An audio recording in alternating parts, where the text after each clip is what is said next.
This is an RNZ podcast. Just a quick warning, this podcast contains descriptions of violence some listeners might find confronting. I want to take you back to the early afternoon of the 8th of January 1985. It's 2 days after Darcy Te Hira was killed, and police are wrapping up their interviews with Mount Eden inmates. In a cell in the prison's south wing, a prisoner I'm calling Danny sat down with a detective. Danny was 29 and doing 15 months for receiving stolen property. He had some sway amongst the inmates and was something of a spokesman for his prison wing. Danny told the detective he knew Darcy quite well from having spent years behind bars with him, but he said they weren't particularly close. Then he mentioned, I don't know who did it, but I will find out. Then I'll take care of it myself. The only way to settle it is to pay back. This piqued the interest of the interviewing detective, who asked if anyone would have it in for Darcy. Hard to say. I don't know. He was a good fella. I don't think so. That was the end of the discussion. The detective then made a note to himself. Danny appeared to know more than he was willing to say. Turns out he was on the money. 5 years later, Danny was now willing to say more, because apparently he had a confession to make. You're listening to Nark, an RNZ investigative podcast. I'm your host, Mike Wesley-Smith. This is episode 15, A Confession. And came in and basically said, do you mind if we have a chinwag? If it was true, then it had a big effect on other people's lives. And if it was inaccurate, it would be up to the police to find out and investigate it.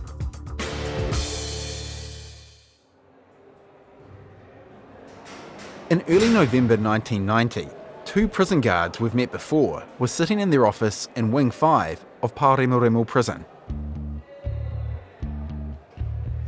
One was Mark Anthony. The officer and I were on together on that shift, which was a 6 a.m. to 2 p.m. shift. And the other was Dominic Malcolm. It was a stormy day, I do recall that. Just weeks earlier, Ross Appelgren's murder conviction had been overturned. Mark recalls at the time there'd been a lot of news coverage about the case. The court agreed, quashed the conviction and ordered a new trial. Almost immediately. Mark says Danny appeared at the door to the office. Until now, Danny has only been a bit character in this story. His name first came up as someone who might have been working with Darcy to move drugs around Mount Eden.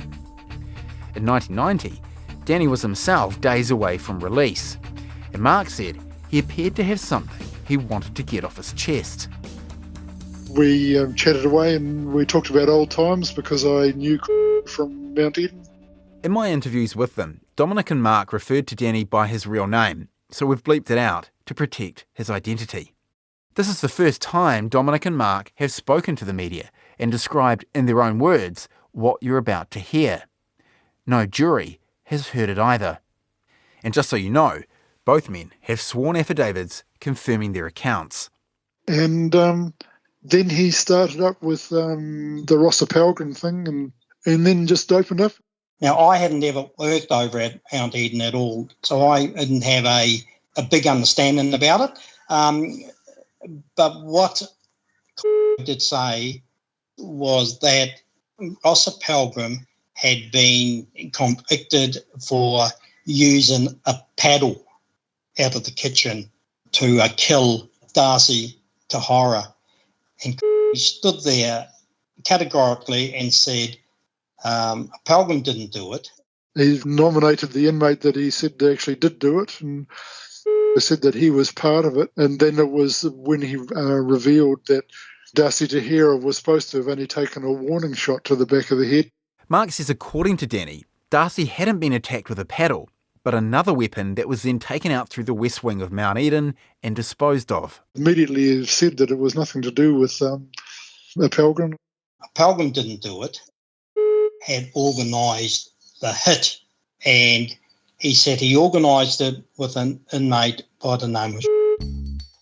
That last bleep is the real name of the inmate Danny says fatally struck Darcy. That's the inmate I'm calling David, another who was a bit character until now. His name first came up when Ernie told police David was one of the inmates, along with Ross, whose drugs had been ripped off by Darcy. Ernie also alleged that David had worked with Gordon to help Ross commit the murder by blocking the view of prison guard Jim Steadman. David always denied Ernie's claims, but here was Danny saying David was actually the killer. So why then had Danny ordered the hit? He said that he was running the drugs where it was Mary Jane or whatever it was, the marijuana or whatever. He was distributing from the Dome as the Dome runner. He freely admitted that. Just a reminder here, the Dome runner, which was Danny, delivered the meals, and sometimes, so I'm told, drugs to the cell wings in Mount Eden. And according to Mark, Danny said Darcy was his supplier. And that allegedly Darcy Te Hira was taking a bit for himself before the rest was coming through into the prison. And Danny only learned of it from a woman who came to see him in prison. And so to say he arranged for to do the bashing? Correct. And I think the hit on him was basically not so much to knock him out or whatever, but to just give him a shot saying, we're onto you, bud, sort of thing. Didn't expect Darcy to actually die. Now, I haven't been able to track down David to get his responses to Danny's allegation. But was Danny just talking shit? Spinning a yarn, maybe? Well, Dominic and Mark say no.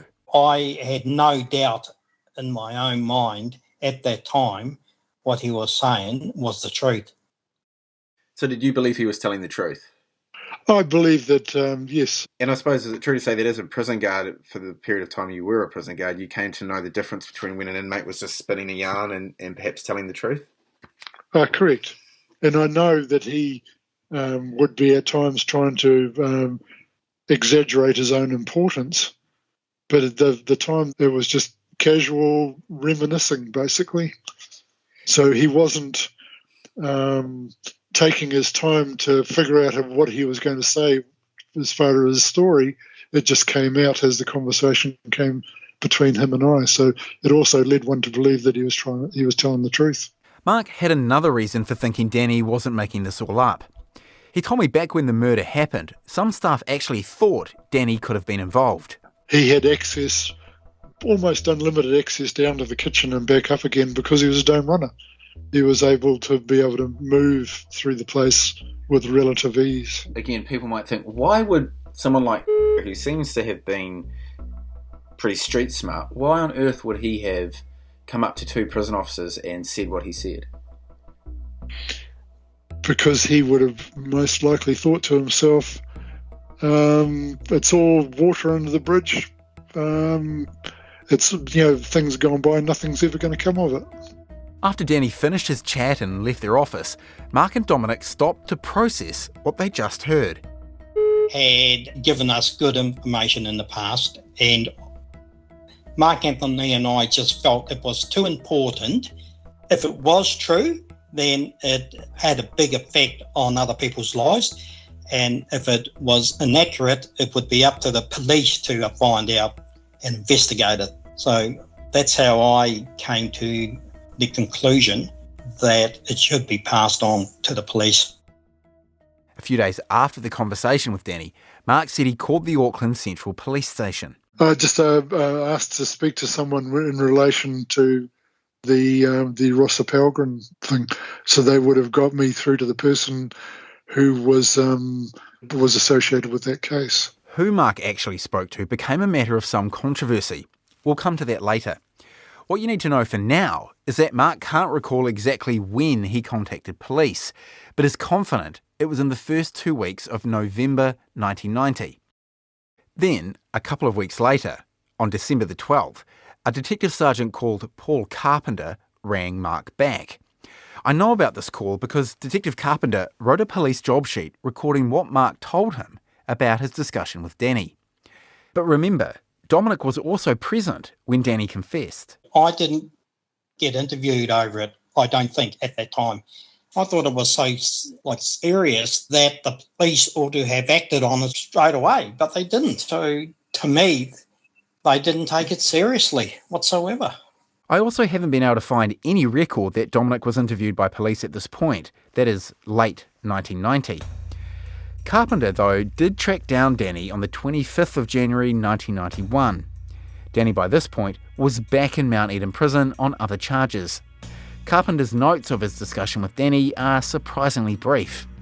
And crucially, Danny's story differs from what he'd told Dominic and Mark. Now, going by Carpenter's notes, Danny says that David, who got ripped off along with Ross, was the one who ordered another inmate to do the hit. David got ripped off by Darcy, arranged for him to be taught a lesson. The offender went overboard, did not use a paddle, it was another weapon. Possibly something from a workshop, metal tool. Nobody saw the offender do it. Appelgren took the rap for it. And that's where police inquiries into Danny's account seemingly came to a halt. Mark and Dominic didn't hear back from the police. In fact, they didn't hear any more about it from anyone for years.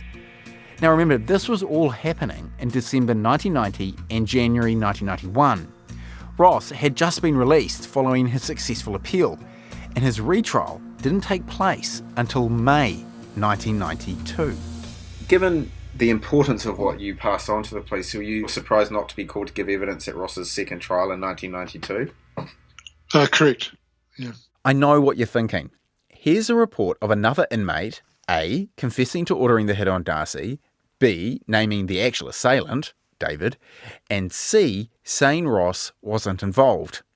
How could it be Ross's lawyers didn't call Danny, Mark or Dominic as witnesses at the retrial? Well, the answer is simple, and you've heard it before. They say they weren't told about any of this. In fact, Ross says he didn't find out about Danny's claims until after he was convicted the second time. It came up by sheer chance in a discussion he had with Mark at Pāremoremo prison in March 1993. Ross later phoned journalist Keith Davies to explain what he'd learned. An officer in Unit 3 one night was just sort of casually telling me about how he was given information and how he had passed it on to the police some 3 years previously. And it was the first time I'd ever heard about it. So this is the actual recording of Ross's conversation with Keith that aired on TV3 in August 1993. What do you consider to be the importance of this evidence, Ross? Well, I think it's very important because it's answered a lot of questions which I've never known the answers to, and I've always been worried about, you know. What was worrying you? Well, I knew for a start that I'd never killed Darcy. Ross asked Mark for the name of the cop he spoke with, and Mark said it might have been a Detective Jenkinson, maybe Peter Jenkinson, who headed the inquiry into Darcy's murder.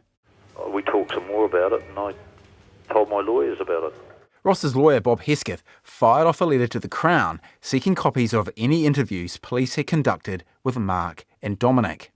Chris Morris, one of the prosecutors at Ross's retrial, responded. I have received advice from Detective Chief Inspector Peter Jenkinson that he has no recollection of interviewing prison officers Malcolm or Anthony, and there is no record of any interview with the two officers concerned. Now, that's just not accurate. Police had the December 1990 job sheet from Detective Carpenter outlining his conversation with Mark. Not deterred, Ross's legal team interviewed Mark themselves. But by then, 3 years had passed since Danny's confession and Mark's conversation with the police. Mark was more hazy on who he'd spoken with, saying the cop's last name could have been Jamison or possibly Jenkinson. Still on this story, Keith Davies asked Peter Jenkinson on camera if he was the man Mark had phoned. There's no conversation with the police by the prison officers 3 years ago, to my knowledge. The police job sheet talks of them calling a Mr. Jamison or a Mr. Jenkinson. They didn't speak to me. I mean, why would they say this? Oh, you have to ask them. By this point, Keith had a copy of Detective Carpenter's job sheet recording his conversation with Mark. Well, they do seem fairly emphatic that they called, don't they? They are emphatic on the job sheet that they did speak to someone by that name. But all I can say is they didn't speak to me. I showed Mark this interview with Peter Jenkinson. The voice sounds very, very similar, the deep voice and that sort of stuff. It sounds very similar to the person that I would have been dealing with at the time. The plot thickened in 1994 when Detective Carpenter saw an affidavit in which he stated, "I cannot now recall precisely, but I believe I may have been directed to interview prison officer Anthony by Detective Chief Inspector Jenkinson." Then a job sheet emerged that had been written several weeks before Ross's retrial. It said prosecutor Bruce Squire had asked police if Ross's lawyers had been provided with Detective Carpenter's record of his interview with Mark Anthony. The job sheet indicates a detective was assigned to carry out that very task. Now, the author of that job sheet was, wait for it, Peter Jenkinson. So at least in 1992, Jenkinson, on his own account, had knowledge of Carpenter's interview with Mark. But despite all this, Jenkinson stuck to his guns. He also filed an affidavit in 1994 stating, "I have no recollection or record of having been contacted by a prison officer by the name of Anthony or Malcolm, nor do I have any recollection of directing Detective Sergeant Carpenter to interview either man." Now, I find Jenkinson's denial a little hard to believe, given Mark and Detective Carpenter's recollections. But most significantly, Jenkinson's own job sheet describes he did know what he was now denying. Unfortunately, Jenkinson passed away years ago, so I can't clarify all of this with him. I asked Keith Davies what he'd made of Jenkinson's claim. He never spoke to Mark. Did you, at the time, do you recall believing what he was telling you? No. By then, I knew there was something really odd going on with this case. I couldn't understand why. And to this day, I don't. Why did they feel the necessary just to plonk it on Appelgren, when if they'd made some more inquiries, just, spent a few days asking pertinent people questions, they could have gone so much deeper into it. Yeah. But they didn't. It was, he's guilty, no matter what. Now, in fairness to the police, when all of this emerged in mid-1993, detectives did go and take statements from both Mark and Dominic, as Ross recalled in a 1996 interview with Keith.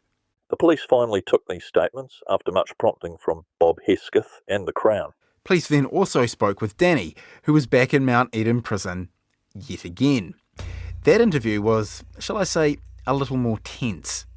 When told by the detective that Dominic and Mark had given statements saying Danny admitted being responsible for killing Darcy, Danny responded, "That's bullshit." A point to make here, the detective's description of what Mark and Dominic said Danny told them, that he was responsible for killing Darcy, isn't entirely correct. Mark and Dominic actually said Danny told them he arranged for Darcy to be dealt to. There's a difference there, and one can see why Danny got riled up by the detective's version. The detective then read Mark and Dominic's accounts aloud to Danny. "That's all lies. It didn't happen." When pushed to offer something up so the police could investigate further, Danny said, "No, that's your job. That's what you get paid for. The cops have been to see me about 5 times over this. I'm waiting to get called as a witness. Why should I tell you? What's in it for me? I've been promised things by other cops and been double-crossed."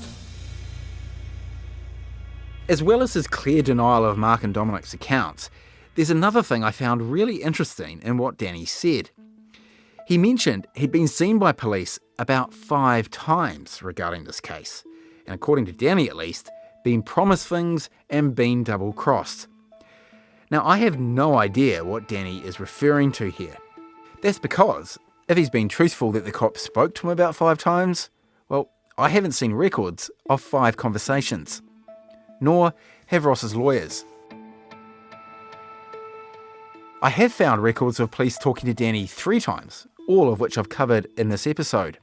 His first interview the day after the murder, his chat with Detective Carpenter in January 1991, and finally his tense meeting with police in 1993. Now, Danny may just have been exaggerating, just fobbing off the accusations, but it possibly leaves 2 other interviews unaccounted for. And for me, that's a big deal, particularly given the history of non-disclosure problems in Ross's case, and Danny's own reported confession to ordering Darcy's assault. Back in 1993, when Bob Hesketh learned of Danny's denials, he thought Danny might be more open with someone who wasn't a cop. Bob sought out Marie Dyberg, one of New Zealand's best-known inexperienced defence lawyers. I was certainly approached by the defence team to start with to say, look, there's somebody who's come forward, a prison inmate who says that they have really good evidence that is supportive of the defence case. In August 1993, Marie interviewed Danny at Mount Eden Prison and had him prepare an affidavit. Journalist Keith Davies interviewed Marie after her meeting with Danny. You have an affidavit. What is the significance of this? What it is saying is that the prisoner had a conversation with two prison officers at Parimarimu prison, that in that he talked about who set up and who was responsible for the death of Te Hira. It was not Appelgren. It involved two other people, but that's as far as it goes. There's no comment made about whether what has been said is true or false. But he doesn't say it's false. No, he does not say it's false. I have a copy of Danny's affidavit. As Marie described, Danny confirmed he spoke with Mark Anthony and Dominic Malcolm about who was responsible for Darcy's death, but went on to say, I do not want to say anything about why I said what I did, nor make any comment about whether what I saw was true or false. It's understandable Danny chose his words carefully. After all, he'd allegedly implicated himself in Darcy's murder. Here's Marie Dyberg again in that 1993 interview.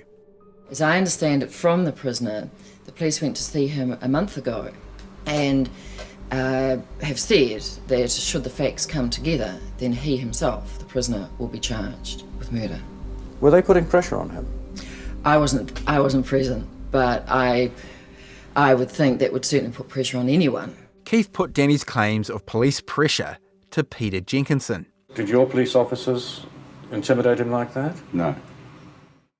What remained unclear to Ross, as he said in a letter to Bob Hesketh, was why police hadn't told them about Danny's confession before the retrial. This information should have been made available to us. It's not for the police to decide whether the information is true. It's up to the courts and jury. Why did the police not pursue this information? These prison officers were so concerned they contacted the police. In his interview with Keith Davies, Jenkinson suggested that police simply hadn't thought Danny's confession was reliable. I mean, do you have any doubt about whether or not what these prison officers are saying is correct? The prison officers gave us a date of when, approximate date when this took place. The inmate who was alleged to have made this comment to them was not even in Parimarimu at that time. They're vague about the date, aren't they? I accept that. Do you think that there is room that this might have thrown some doubt on this conviction? I personally don't think so. You're convinced that justice was done? Yes. Now, after this interview aired, Mark and Dominic told Ross's lawyers they believed their discussion with Danny occurred the weekend before Danny was released from prison. According to prison records, Danny was let out on the 12th of November 1990. Now remember, Mark also said that the conversation with Danny occurred when there had been a lot of media coverage about Ross's conviction being quashed. That decision was handed down on the 8th of November 1990, which means the Danny conversation likely took place between the 8th and the 12th of November. This all meant Mark and Dominic's conversation with Danny could have occurred when they said it took place. Decades on, neither Mark nor Dominic are convinced police adequately investigated the information they passed on about Danny. They were trying to make a conviction, and regardless of whether the guy did it or not, they were going to get that conviction anyway. I thought it was justified for the police to take it further, and because they didn't, then I'd have to say that the police are culpable and not doing the job properly. That's my view, mate. The analogy is, for me, is if someone is trying to prove a theory, you get the person who's trying to prove a theory the honest way by weighing up the pros and cons, and then you get the person trying to prove a theory who gets rid of anything that goes against what they're trying to prove to affirm their theory. And so do you think Ross Appelgren was rightfully convicted or wrongfully convicted? Absolutely wrongfully. It was, I believe, common knowledge within the staff there that the wrong person was got. I felt that the guy was innocent of what he'd been convicted of.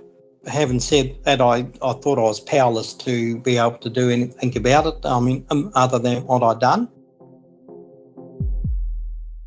Marie Dyberg, who also spoke with Danny in 1993, is now Marie Dyberg, KC. She still works as a defence lawyer.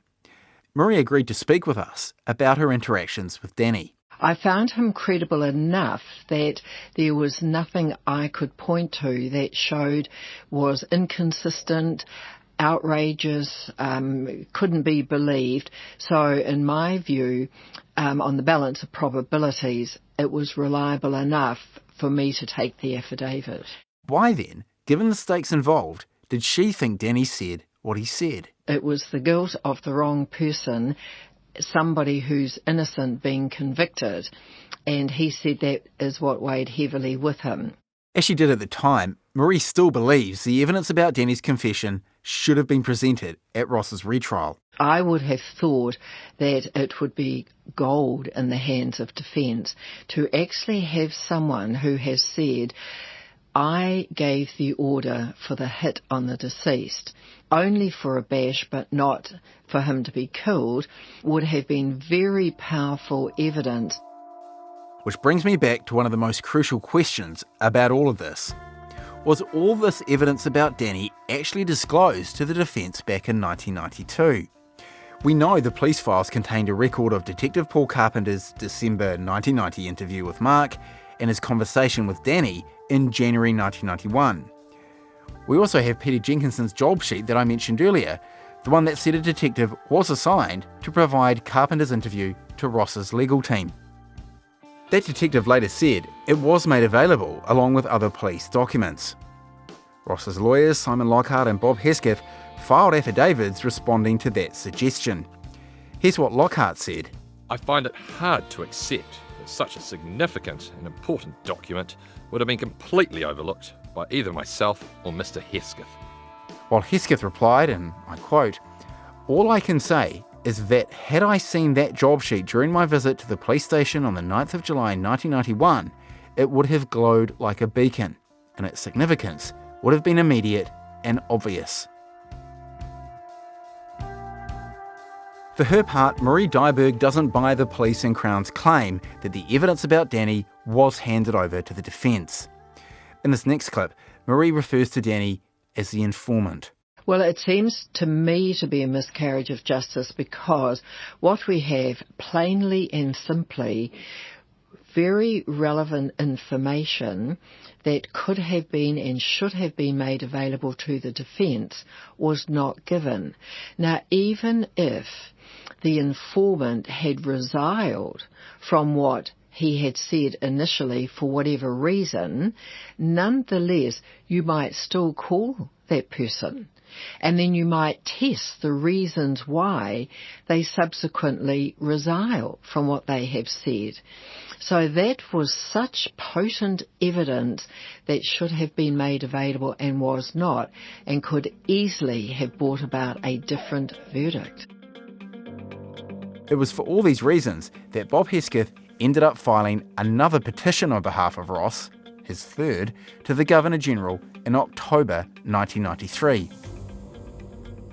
Of course, this was the same legal process Ross used to get his first conviction quashed in 1990, after the Crown withheld key evidence at the first trial.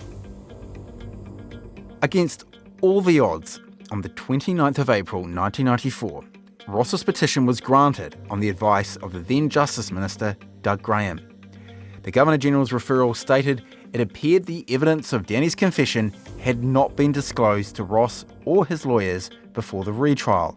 And it appears that evidence is available which could lead the Court of Appeal to the conclusion that the trial was unsatisfactory and that a miscarriage of justice might have occurred. Ross was incredibly relieved, but as he told Keith Davies in this 1994 interview for TV3, he was also angry.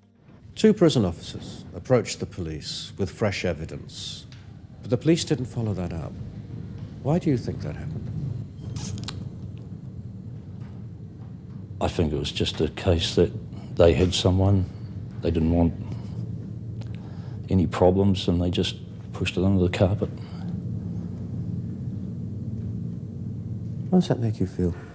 Makes me feel bloody wild. That they can do that and get away with it. Ross's lawyer, Bob Hesketh, told the New Zealand Herald that for Ross to have had one successful petition was rare. To have two was unheard of. But here's the thing.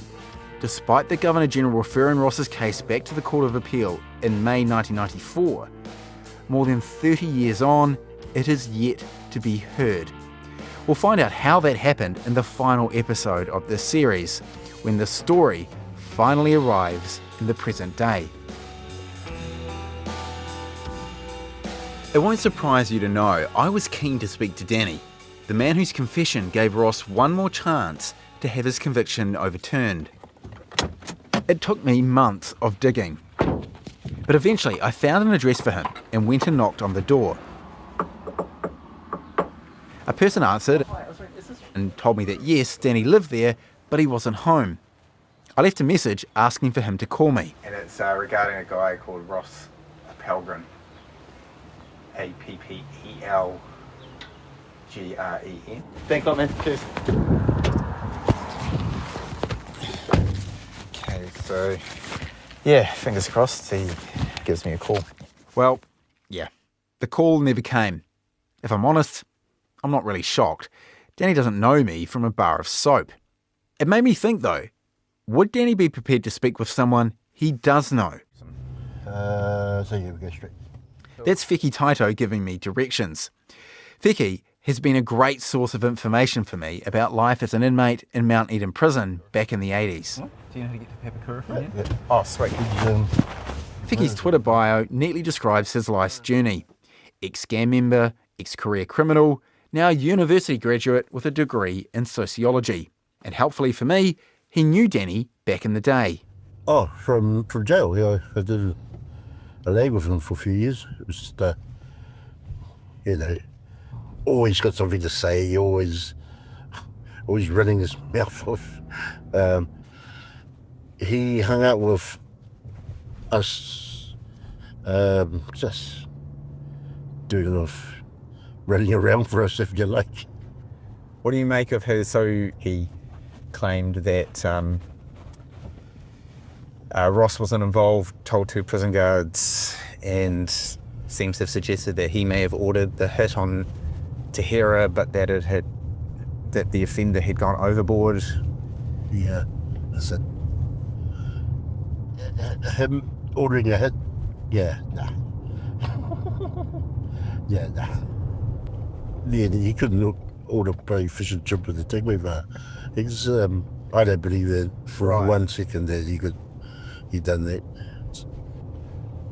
It's incredible that, you know, that those of us that knew him back in that era would ever think that he had the ability to order a hit.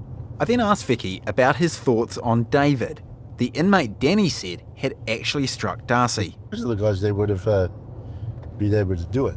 You know, they with no problems at all. You know, we wouldn't even bring an eyelid. And I do agree. I do agree in terms of what I read about going overboard. Yeah. Yeah, I can see that happening. Of course, the best way to work out if what Danny was saying stacked up was to actually talk to him. We pulled up outside his address. So you're just going to ask him straight up? Oh, well, we'll see how he is. Yeah, I don't know. I'll take it by play it by you? Yeah. See how he is. Because he's getting on. He'd be my age now. Because how long would it have been since you've seen him? Since back then. Oh, really? Yeah. Right. But you think he'll remember you? Well, we'll see. Yeah, no doubt he will. Yeah. Okay. I leave a lasting impression. Wheki is certainly not wrong on that count. He's a big dude. While I wait in the car, Wheki goes and knocks on the door. It's not long before he's back, though. Yeah, nobody stays here now. What's that? Nobody stays here now. How do you know?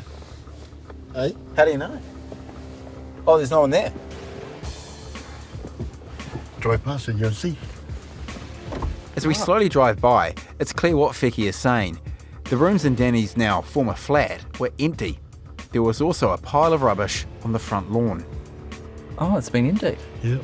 All the shit's outside. So it's gone. Yeah, it's 0 from 2. Back to the drawing board, Mick. A neighbour later told me Danny had moved out several days earlier. Unfortunately for me, he didn't know where Danny had gone. That means neither do I. Look, I totally understood why Danny didn't engage with me. I mean, here I was, appearing out of the blue, asking questions about a chapter in Danny's life he's probably put behind him. But the truth is, I hope Danny does speak, at least to someone he trusts. After all, the Governor-General decided the evidence of Danny's apparent confession meant an appeal court might rule Ross was the subject of a miscarriage of justice. And that's why this all still matters, because legally speaking, Ross's conviction still hangs in limbo, with an appeal still pending, surrounded by unanswered questions.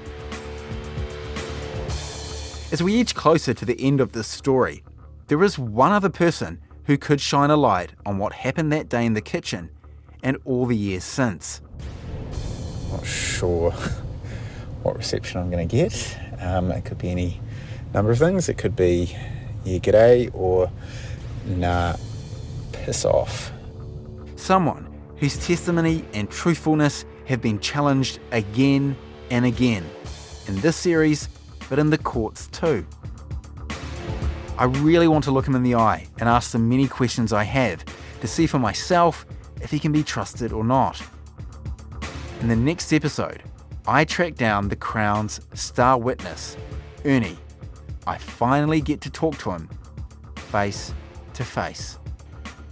I'm a little bit floored, to be honest. Only because I'm not too sure what. I certainly didn't expect that. That's coming up in the next episode of Nark. Thanks for listening to Nark, hosted and written by me, Mike Wesley Smith. I'm also extremely grateful to everyone who spoke with me for this podcast, especially Suzanne Young and Ross Appelgren. Follow and listen to Nark wherever you get your podcasts, and if you've enjoyed it, use the share button to recommend it to a friend. Some more acknowledgements. A big thanks to RNZ journalist Guy Espiner, who interviewed Marie Dyberg KC for this episode.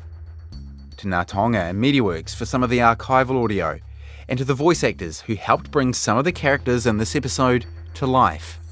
Truls Somerville, David Reed, Hamish Webber, Jonathan Bell, Will Plummer, Craig Genty, Glenn Scanlon and Elliot Childs. The RNZ producers who worked on this episode were Liz Garton and Justin Gregory. The audio engineer was Mark Chesterman. Thanks also to Steve Burridge and Jeremy Ansell for the studio wrangling, and to Kevin Golding for opening the doors to me every week after hours. Graphics were designed by Amrita Marks, and the shorthand page where you can find more information on this story was made by Hingyi Kong. Check it out at rnz.co.nz/nark. Tim Watkin is RNZ's Executive Editor Audio, and Brianna Uritich-Gregg is the Production Coordinator. You can find more of RNZ's great podcasts like The Last Voyage of the Rainbow Warrior on the RNZ website rnz.co.nz/podcasts. Check them out. Bye for now.